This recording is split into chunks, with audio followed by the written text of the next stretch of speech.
Today I have this 2024 Chevy Silverado High Country, and in this video let's discuss it. Yeah, that's what we're doing here. So hey, it's Tim, Pickup Truck Plus SUV Talk. You followed the channel last year. I owned one of these and I had it in a 3-liter diesel. So I thought this time let's talk about the 6.2 liter gas. The other option in the High Country trim, would you buy the 6.2 liter over the 3-liter diesel? Choices. I'm in Texas. I figured the best place to film this was Buc-ee's. And I tried to wash it, but yeah, bugs. So this is Lakeshore Blue. It is the High Country trim. I'll come over here. The front's a little, got a little Texas varmints on the front. But yeah, we have that chrome grille there and body color matched on the rear bumper. I have Lakeshore Blue here, exterior, 6.2 liter V8 on the badge, the High Country trim, right?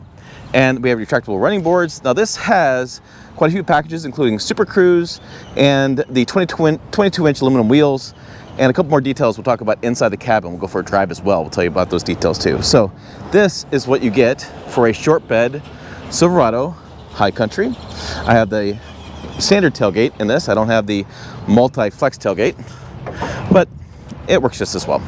So open that up. We have the spray and bed liner. I have a lot of tie downs as you find in Chevrolet vehicles, and I have lots of lights. I have some power here. I have 120 volt, 400 watt hookup there, and we should go up automatically. Voila!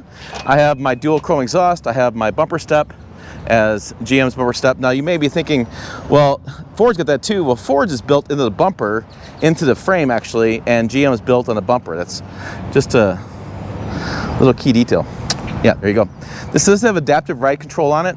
And yeah, let's go ahead and check that sticker out, because mine retailed for $67,000, but I couldn't get all the options because of, well, part shortages. This one has not that problem. It's got everything. So we have this nice kind of blue interior. It really stands out. I do like it. Mine was more of a black, but this is the jet black night shift interior, 6.2 liter Ecotec V8, 10-speed automatic transmission. This does have Super Cruise, which you can see with a High Country Premium package.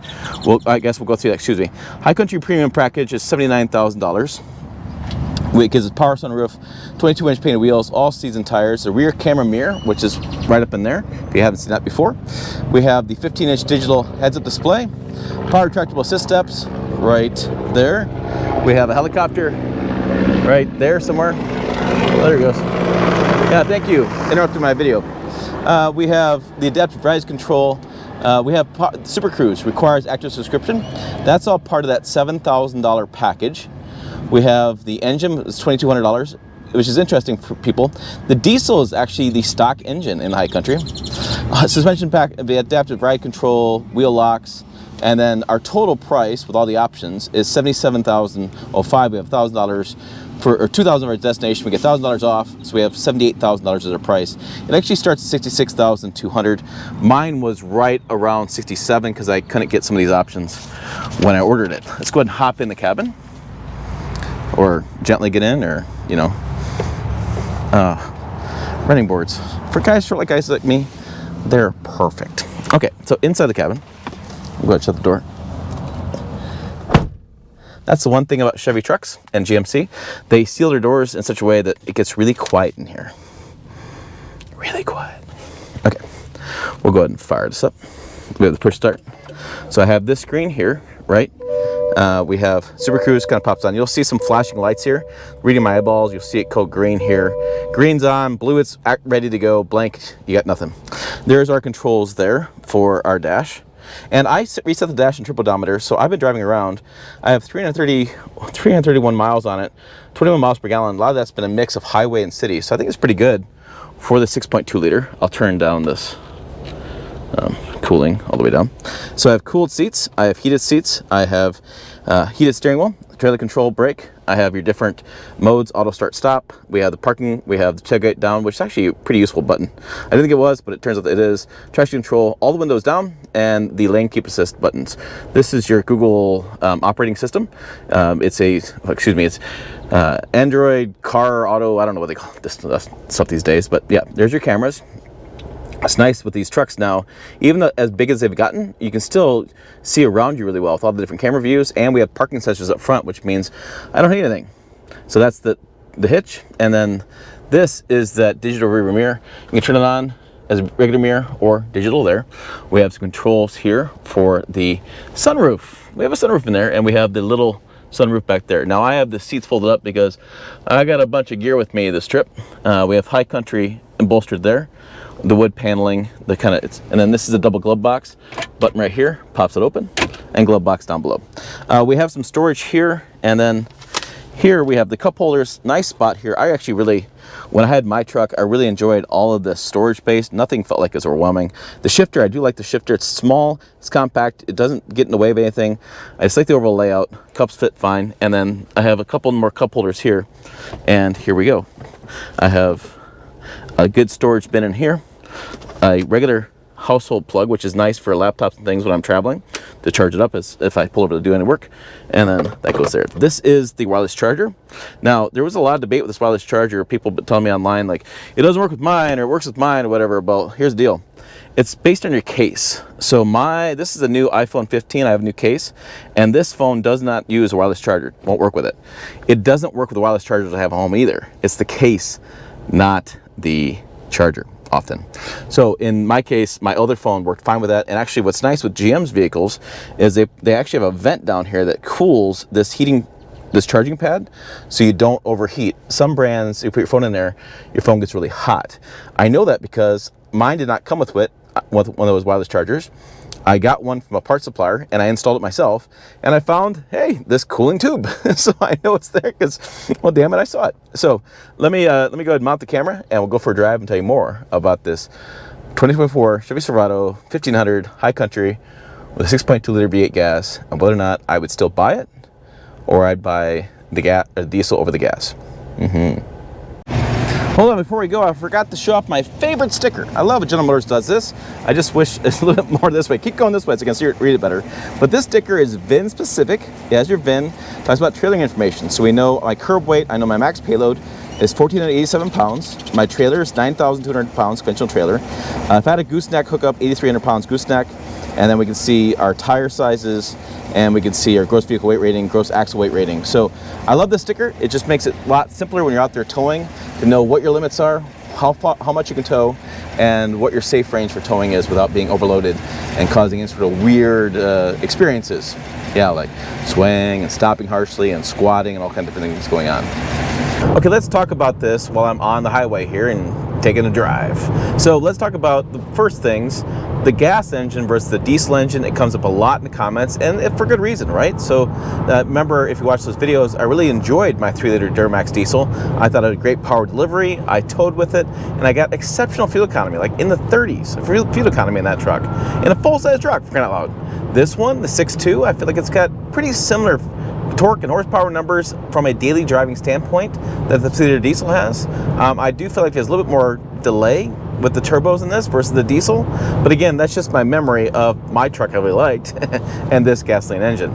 Now, I didn't love the fact with that diesel that I used excessive oil and excessive DEF usage when I was towing quite a bit. Nah, I wasn't a big fan of that. So this, I don't have those concerns. I don't have to worry about the changing prices of diesel or getting nasty pumps.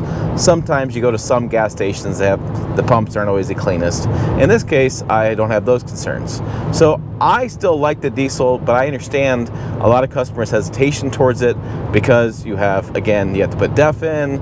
If you're towing a lot, that diesel has a known excessive oil usage, technical service bulletin on it because it does use it. And I know people don't always love the smelly diesel at the gas pumps. What do you do there? You know, this, that, and the other. I think your price difference, if I remember online, was like $1,000 or two between the two engines.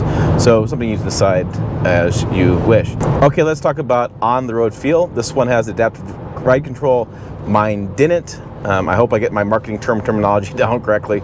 I don't know that I can tell you a huge difference. I'm on smooth roads here in Texas. I'm sure if I was on a more rough section of roads, it'd be a bigger difference. But for my case, I think Chevys have always driven really well. I don't feel like they've ridden really well. I feel like it's a very comfortable ride with an independent front suspension. It really does make a difference, and I can't tell any difference there at all. So I can't tell you buy one or the other. If your truck happens to come with an option on Deal a Lot or you want to order that way, I think you'll be satisfied either way. It's not too much more of an upcharge if I remember the sticker correctly. This one does have Super Cruise. I've been using it quite a bit. in different scenarios. I actually drove up from San Antonio to Dallas, which is like 4 hours of 2 lane to 1 lane, the big city, the big small city, but it was a drive. And so I used it. I like it on highways, on that 2 lane roads and things. They didn't always pick up the lane lines right. And they do an interesting thing in Texas where they have a passing lane, but it's on the right hand side instead of left hand side. So you kind of go over to the right and people pass on the left. Super Cruise did not know how to handle that. Trust me, I was fighting a little bit. So Super Cruise is one of those technologies that it's up to you. I mean, there's people that really love it. They love technology, love those things. Long road trips, I think it makes sense. And what I like about Super Cruise more than just driving like this is it does work when you're towing. And I think towing is where you really get a lot of driver fatigue, and this works. It does do automatic lane change. It'll move lanes around for me. I'm going to turn it on right now, and so I can... Wow, that was a little loud in the clap. But it'll look and it'll change lanes for me, and it's nice. I mean, you wake up, or you're not wake up, but you get to your destination, you're not as fatigued. Now, overall, right? So what are my overall thoughts on Silverado? Would I buy it again? If you recall, the issues I have with that Silverado were a couple things. I didn't love, again, the oil usage and the diesel. I didn't like that was kind of a concern. Depth usage towing was a concern. So if you get the gas, you take away those things. Super Cruise changed lanes, now it's disengaging, and now it's unavailable. Super Cruise. So I didn't like that aspect of it. But again, you go gasoline engine, no problem there. I didn't like the seat comfort over a long period of time. These seats aren't any better. So those are still my kind of complaints. I did notice that the 2025 Tahoe and Silverado Suburban have new seats, and I'm really interested in checking those things out. That was only my really complaint with Chevy seats overall, is that they aren't always the most comfortable seats on the market. Yeah, that's what I'm saying with that. So would I buy it again? Hell yeah, I'd buy it again. I thought it was a great truck. I enjoyed it. I enjoyed the layout. I enjoyed the screen. I like the screen not being higher than a dash. That bothers me in some trucks. I like the little cubby hole behind the screen. If you've seen the Chevy interior, you might have noticed that. It's a great spot for sunglasses, great spot for things. I like the storage, I like the shifters, I like the smooth drive. There's a lot of things I like about Chevy trucks, and this Silverado especially. So I would buy it again. I would buy the diesel again if I could put my big oil pen on there like I did last time, or if they adjusted those issues with the oil and DEF usage. But I think, it's hard to beat a Chevy Silverado. I just think they have a really good looking truck, really good powertrains. The 10-speed's been smooth. I've had no concerns with that at all. Never been hunting for years. And again, very comfortable drive. Yeah, there you go. There's my thoughts in these 2024 Chevy Silverado 1500, Chevy Silverado 1500, 3-syllable stem. What do you guys think? Put your comments down below. I'll be curious to know what those are. Also check out the videos on the channel over here, there, either way. I can't remember it off the top of my head. As always, thanks for watching. I will see you down the road.